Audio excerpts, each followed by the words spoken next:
सीतापुर नाम के गांव में मोहनलाल नाम का एक बहुत ही अमीर सेठ रहता था, जिसके पास लगभग पूरे गांव की जमीन गिरवी थी। मोहनलाल स्वभाव से बहुत ही चालाक था। वो गांव वालों को खूब बेवकूफ बनाता था। सेठ जी, इस बार भी बाढ़ में पूरे गांव की फसल खराब हो गई है। कुछ ही देर में गांव वाले आते होंगे अपनी अपनी जमीन गिरवी रखने। सुन बे मुनीम, ब्याज ज्यादा बढ़ा कर दियो। भला इन अनपढ़ गवार गांव वालों को क्या समझ कितना ब्याज और कितना हिसाब है।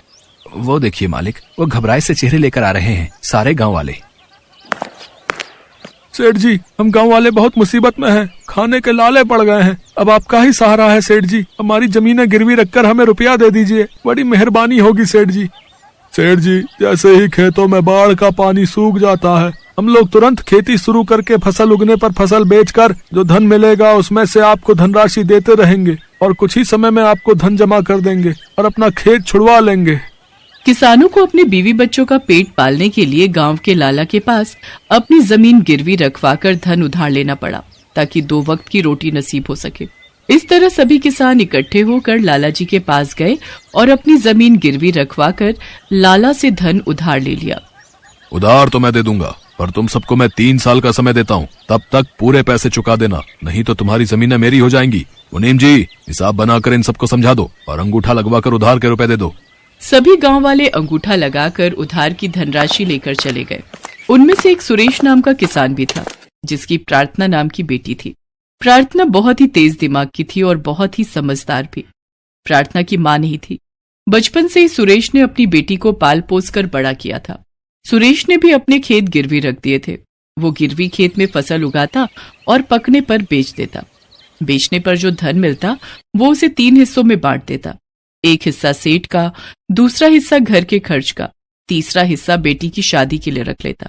एक दिन सेठ जब अपने पैसे लेने आया, अरे कोई घर में है? हिसाब करने आया हूँ। सेठ जी, बापू बाजार गए हैं, थोड़ी देर तक आएंगे। अच्छा, जरा एक गिलास पानी तो देना, प्यास से गला सूख रहा है। जी अभी लाई। प्रार्थना पानी लेने घर के भीतर चली जाती है। सेठ प्रार्थना को देखकर चकित रह जाता है। ये सुरेश की लड़की तो बहुत ही सुंदर है, काश। नमस्ते सेठ जी, मैं शाम को आपकी हवेली पर आ ही रहा था, पर बाजार का कुछ काम आ गया, इसलिए आ नहीं सका।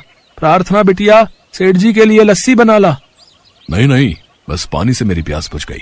ला, तुम मेरे इस महीने के ब्याज के पैसे पकड़ा।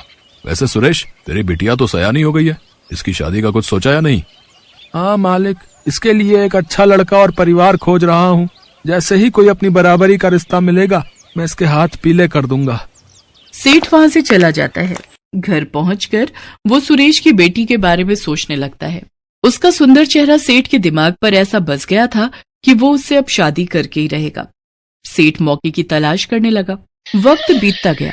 इधर अब खेतों में नई फसल लगाने का समय आया, तब सुरेश ने अपने खेत में फिर से नई फसल की बुआई कर दी। कुछ समय तक तो सब ठीक चल रहा था, फसल भी पकने को थी कि अचानक मौसम ने करवट ली और तेज बारिश शुरू हो गई। बारिश इतनी हुई कि फसल खराब हो गई।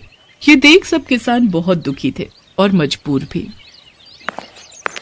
अब क्या करेंगे, फसल फिर से खराब हो गई। सेठ का ब्याज भरते भरते दुखी आ गए हैं। वो तो अपने पूरे पैसे लेने आएगा, नहीं तो हमें अपना खेत देना पड़ेगा। चिंता मत करो बापू, कोई ना कोई रास्ता निकल आएगा। सेठ से बात करेंगे, वो हमें कुछ दिन की और मोहलत दे देंगे। क्या बात है बाप बेटी में, क्या बातें हो रही हैं? मालिक, इस बार बारिश की वजह से आधे से ज्यादा फसल खराब हो गई। इस बार मैं आपके पैसे नहीं दे पाऊंगा। मुझे कुछ समय की मोहलत और दे देते तो बड़ी मेहरबानी होती। यही सही मौका है इसकी बेटी का हाथ मांगने का। देखो सुरेश, पहले ही मैं काफी समय तुम्हें उधार के रुपए दे चुका हूँ।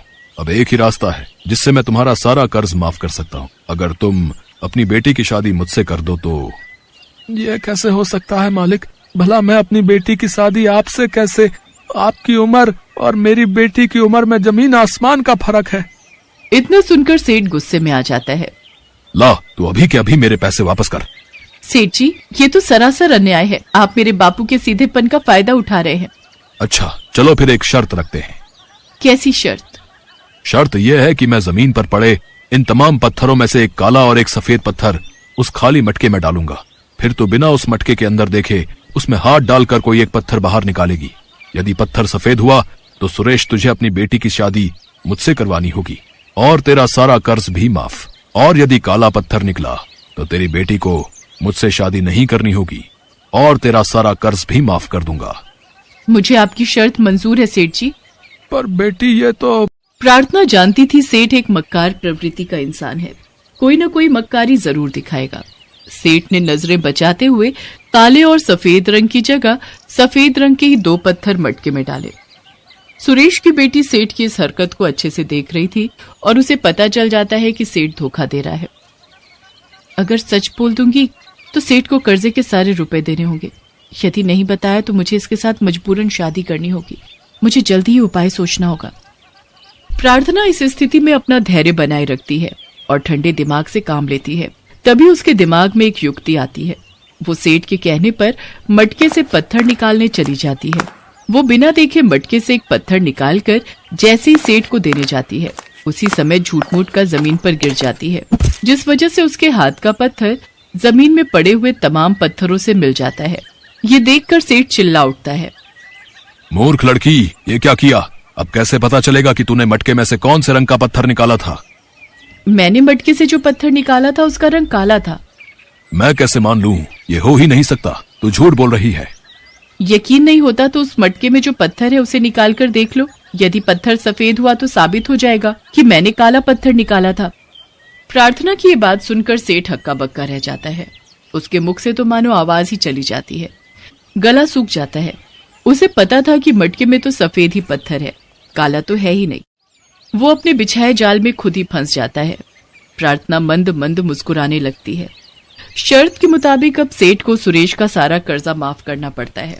सेठ वहां से उदास मुंह लेकर घर लौट जाता है। अपनी बेटी की होशियारी पर आज सचमुच सुरेश को अभिमान था। कुछ समय बाद सुरेश धूमधाम से अपनी बेटी प्रार्थना की शादी एक अच्छे घर में कर देता है।